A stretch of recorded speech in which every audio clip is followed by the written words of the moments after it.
نحمده ونستعينه ونستغفره ونعوذ بالله من شرور أنفسنا ومن سيئات أعمالنا من يهده الله فلا مضل له ومن يضلل فلا هادي له أشهد أن لا إله إلا الله وحده لا شريك له له الملك وله الحمد يحيي ويميت وهو على كل شيء قدير اللهم لك الحمد ولك الشكر ولك ثناء الحسن اللهم نصلي ونسلم على أفضل مبعوث للعالمين نبينا محمد وعلى آله وأصحابه ومن تمسك بسنته إلى يوم الدين أما بعد فيا عباد الله معاشر المسلمين أوصي نفسي وإياكم بتقوى الله لعلكم تفلحون كما قال تعالى يا أيها الذين آمنوا اتقوا الله حق تقاته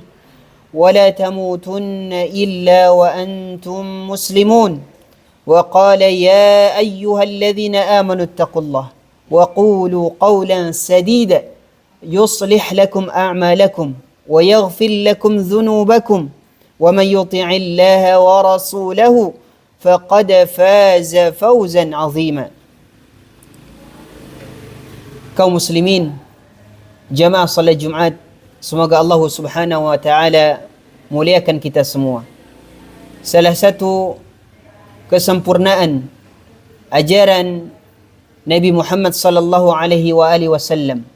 Nabi Muhammad tidak hanya mengajarkan kepada kita cara-cara beribadah yang terkait hubungan seorang hamba kepada Allah Subhanahu wa taala semata.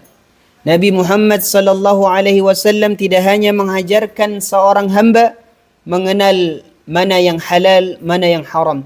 Akan tetapi Nabi Muhammad sallallahu alaihi wasallam memberikan contoh, memberikan pengajaran agar setiap kita menyikapi kehidupan dunia yang sebentar ini, yang singkat ini dengan contoh yang sempurna.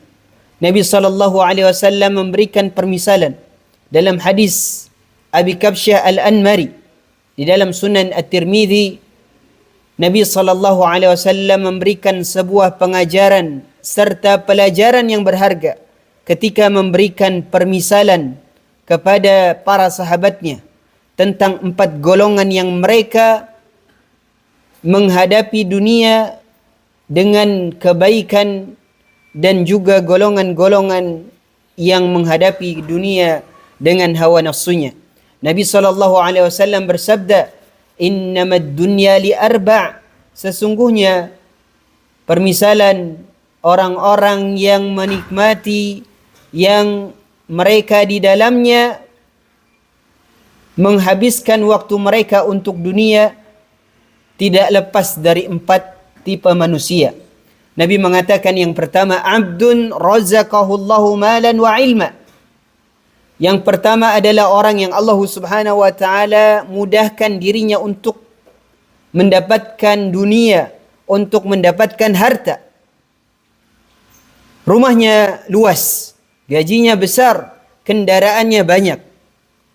Wa razaqahullahu ilma. Tidak lepas dari itu, Allah pun mudahkan dirinya untuk mendapatkan ilmu agama. Karena Nabi SAW mengaitkan kebahagiaan, mengaitkan kebaikan dengan ilmu agama seseorang. Tidak baik atau tidak sempurna kebahagiaan dan kebaikan seorang hamba apabila dia hanya Allah bukakan dunia tanpa Allah bukakan ilmu agama. Oleh kerana Nabi SAW mengatakan, orang yang pertama yang Allah Subhanahu wa taala berikan kebaikan yang banyak adalah orang yang Allah bukakan dunia serta Allah fahamkan dia masalah agama. Wa yattaqi bihi rabbah, yang dengan ilmu agamanya dia bertakwa kepada Allah Subhanahu wa taala. Dengan ilmu agamanya dia tahu mana yang halal, mana yang haram. Dengan ilmu agamanya dia mengerjakan perintah Allah Subhanahu wa taala dan meninggalkan yang haram. Wa yasilu fihi rahimah, dan dengan ilmu agama dia menyambung tali persaudaraan, dia menjaga hubungan dengan keluarganya, dia memiliki akhlak yang baik kepada orang yang lainnya. Wa ya'lamu lillahi haqqa. Dan orang yang pertama ini, karena dia memahami agama dengan baik, dia mempelajari agama dengan baik, dia pun mengerti akan hak-hak Allah Subhanahu wa ta'ala. Wa huwa fi afdalil manazil. Kata Nabi, orang yang pertama ini, yaitu orang yang Allah bukakan dunia dan juga Allah berikan akhirat, maka dia termasuk golongan yang paling tinggi derajatnya di sisi Allah Subhanahu wa ta'ala. Adapun orang yang kedua, Nabi SAW mengatakan, Abdun razaqahullahu ilma wa lam yarzuqhu mala. Adapun orang yang kedua, yaitu orang-orang yang menyikapi dunianya, adalah orang yang Allah berikan ilmu agama, Allah berikan pemahaman yang baik terhadap masalah syariat, masalah agamanya. Akan tetapi tidak Allah berikan dia dunia, harta yang terbatas, kendaraan yang seadanya, rumah yang seadanya. Akan tetapi karena luasnya ilmu agama yang dia miliki, maka hatinya tenang, hatinya qanaah, hatinya menerima setiap takdir Allah Subhanahu wa ta'ala. Bahkan bukan hanya itu, Nabi mengatakan, walahu sadiqun niyah. Orang yang kedua ini memiliki niat yang baik. Lalu dia mengatakan, lau annali, seandainya Allah Subhanahu wa ta'ala memberikan kepadaku harta, maka aku akan melakukan seperti yang dilakukan oleh si fulan, orang yang pertama. Ya, orang kaya, orang yang banyak hartanya, apabila dia memiliki ilmu agama, maka apa yang dia lakukan? Dia memprioritaskan amalan akhirat. Dia membangun masjid, dia memakmurkan masjid, dia membantu orang lain, dia menyebarkan wakaf yang tak terhingga, wakaf Al-Quran, memberikan bantuan makanan, minuman, meringankan bantuan orang-orang yang membutuhkan dan lain sebagainya. Orang yang kedua tidak mampu karena dia tidak punya harta. Akan tetapi Nabi sallallahu alaihi wasallam dan para sahabatnya merupakan contoh yang terbaik. Bagaimana mereka generasi-generasi yang secara umum mayoritasnya adalah orang-orang yang terbatas secara materi. Akan tapi mereka punya hati yang sangat bersih, niat yang sangat tinggi, yang mulia. Oleh karena sebagian riwayat mengatakan, la hasada illa fi fisnatain. Tidak boleh seseorang iri terhadap saudaranya kecuali pada dua perkara. Yaitu seseorang yang Allah bukakan ilmu agama, Allah berikan Al-Quran, lalu dia ajarkan setiap harinya. Dan juga orang yang Allah berikan harta dan hartanya dia habiskan di jalan Allah Subhanahu wa ta'ala. Adapun selain dua tipe orang ini, maka tidak selayaknya masing-masing dari kita iri, apalagi hasad terhadap takdir yang Allah Subhanahu wa ta'ala telah tentukan. Oleh karena orang yang kedua tadi mengatakan, seandainya Allah memberikan aku kebaikan, memberikan aku harta sebagaimana Allah memberikannya kepada si fulan yang pertama, maka aku pun akan melakukan kebaikan, melakukan amal salih, melakukan pintu-pintu kebaikan yang Allah cintai. Maka Nabi mengatakan, wa kana ajruhuma sawa. Dan orang yang kedua ini, ya, derajatnya, pahalanya sama seperti orang pertama. Karena apa? Karena niatnya yang mulia, niatnya yang baik. Adapun orang yang ketiga, Nabi mengatakan, abdun razaqahu Allahu mala wa lam yarzuqhu ilma. Adapun orang yang ketiga yang Nabi SAW jadikan permisalan, bagaimana ada dari sebagian manusia yang mereka menyikapi dunia hanya sebatas mengenyangkan hawa nafsunya. Maka Nabi mengatakan, orang yang ketiga adalah orang-orang yang Allah bukakan dirinya dunia, rumahnya besar, mobilnya, kendaraannya banyak, hartanya pun banyak. Walam yarzuqhu ilma. Akan tetapi orang yang ketiga, tidak Allah berikan, tidak Allah bukakan ilmu agama. Sehingga hartanya yang banyak tidak bermanfaat. Sehingga rumahnya yang besar tidak menjadikan dirinya dekat dengan Allah Subhanahu wa ta'ala. Hartanya yang banyak tidak terpikirkan, tidak terbersit dirinya untuk melakukan kebaikan-kebaikan dan amal salih. Tidak terbersit untuk membangun masjid, tidak terbersit untuk membantu orang lain, tidak terbersit untuk melaksanakan ibadah haji. Yang ada di dalam hatinya bagaimana menghabiskan hartanya, harta yang menurut dirinya, karena dia tidak meyakini itu merupakan takdir dari Allah. Dia hanya meyakini apa yang dia dapat semuanya hasil dari usahanya. Sebagaimana para ulama mengatakan orang yang ketiga ini imamnya adalah Qarun, yang Qarun mengatakan innama utitu min ilmi, sesungguhnya apa yang aku dapatkan dari perkara dunia, dari hartaku, dari rumahku, dari kendaraanku, semuanya hasil dari kepintaranku. Na'udzubillah. Ya, oleh karenanya siapa saja yang sekarang Allah bukakan dunia, Allah berikan harta yang banyak, jika modal itu tidak membawanya kepada kedekatan kepada Allah, maka hendaknya dia berhati-hati. Dia takut kepada Allah karena dikhawatirkan masuk ke dalam ranah istidraj, yaitu balasan Allah Subhanahu wa ta'ala yang diakhirkan. Na'udzubillah. Adapun yang terakhir, jamaah azani Allah wa iyyakum, semoga Allah muliakan kita semua, adalah abdun lam yarzuqhu malan wala ilma.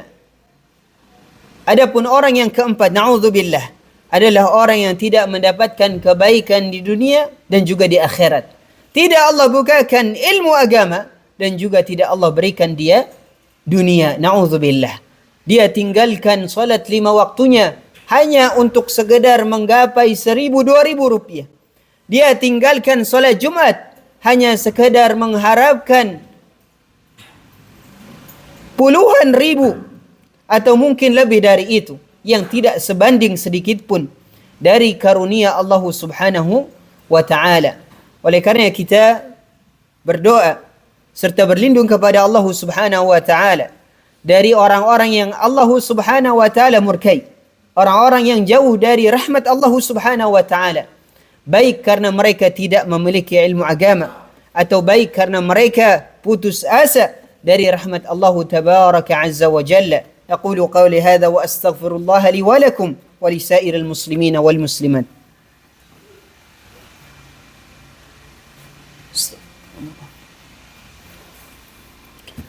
الحمد لله رب العالمين وبه نستعين على أمور الدنيا والدين وعلى آله وأصحابه ومن سار على نهجه إلى يوم الدين. أما بعد فيا عباد الله أوصي نفسي وإياكم بتقوى الله لعلكم تفلحون، كما قال تعالى يا أيها الذين آمنوا اتقوا الله ولتنظر نفس ما قدمت لغد واتقوا الله إن الله خبير بما تعملون. Di khutbah yang kedua ini kami mengajak kita semua, diri kami dan jemaah yang hadir di masjid yang mulia ini, untuk sama-sama meningkatkan rasa syukur kita kepada Allah Subhanahu wa ta'ala.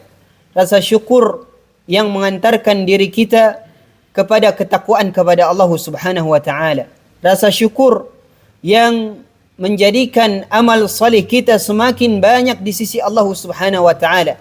Rasa syukur yang semakin menjadikan jiwa kita bersyukur, beriman, serta senantiasa bersemangat untuk melakukan ibadah kepada Allah Subhanahu wa ta'ala.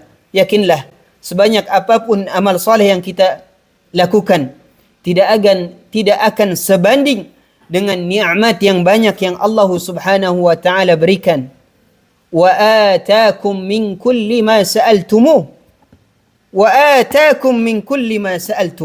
Kata Allah Subhanahu wa ta'ala, sungguh kami, kata Allah, telah berikan kalian nikmat yang sangat banyak. Wa in ta'uddu ni'matallahi la tuhsuha. Seandainya ada di antara kita yang berusaha menghitung nikmat Allah Subhanahu wa ta'ala, maka tidak ada seorang pun yang dapat bisa menghitung nikmat-nikmat Allah.